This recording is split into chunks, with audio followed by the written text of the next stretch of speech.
This is Jamie Drummond for Good Food Revolution. I'm here with Delphine, who is joining us all the way from one of La Liviniere's best producers, Domaine L'Hostal. How are you today? Pretty good, thank you.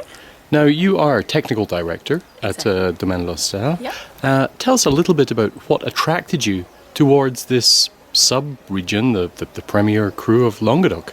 Well, it's a very promising area, and it's very beautiful, as you can see, very wild, and you can find here very nice producers, very nice wines with high quality. So there is always something to do here, exchanging with the other domain, the other property, the other winemakers to increase the quality of our wines. What would you say differentiates this sub-appellation from many of the other ones out there? For La Livinière. Yes. The location is very interesting. We are locating on the Petit Causse, facing the south and with the wind from northwest. Different terroir as well, from west to the east of the Cru La Livinière, the south with the plateau and the Petit Causse in the terroir d'altitude, what we call the altitude. Yes, yeah. And what kind of soil types do you have here across the region?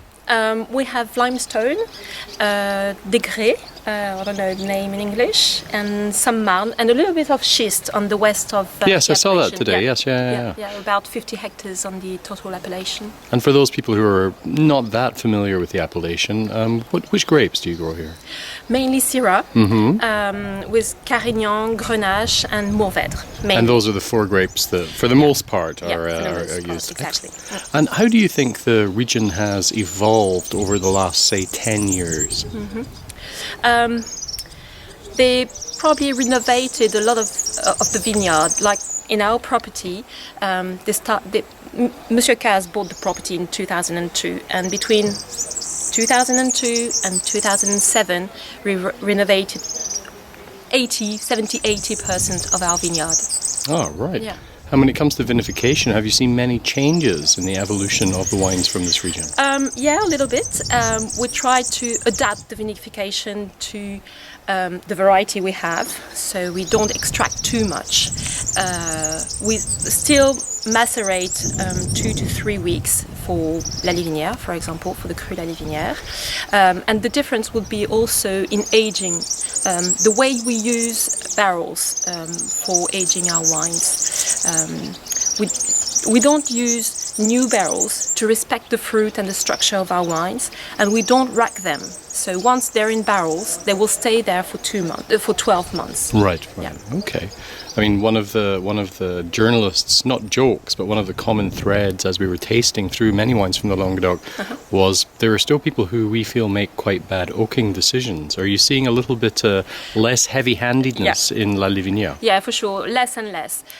When I started to work in the 90s already, we were using new barrels, yes. And we were extracting a bit too much, I think, trying to copy the New World, for example, or Bordeaux. But we don't have Cabernet Sauvignon, and we don't have the structure that there is in Australia or America. So we had to find our own style, and I think with Le Cru La Livinière especially, we did that properly. We tried to maintain the potential of our grapes and in our wines. The expression of fresh blackberry, dark fruit, spice, and all the garrigue surrounded us, like thyme, rosemary, lavender. We can smell that and taste that in our wines. So saying that, what do you see as the future for La Livinière? One of the best cru in Languedoc-Roussillon. Okay, that wouldn't be difficult. That's and whoa, that was a notification coming in. On that note, thank you very much for joining us at Good Food Revolution today. We really appreciate your time, and thank you for sharing your wine with us. Thank you. Bye for now. Bye-bye.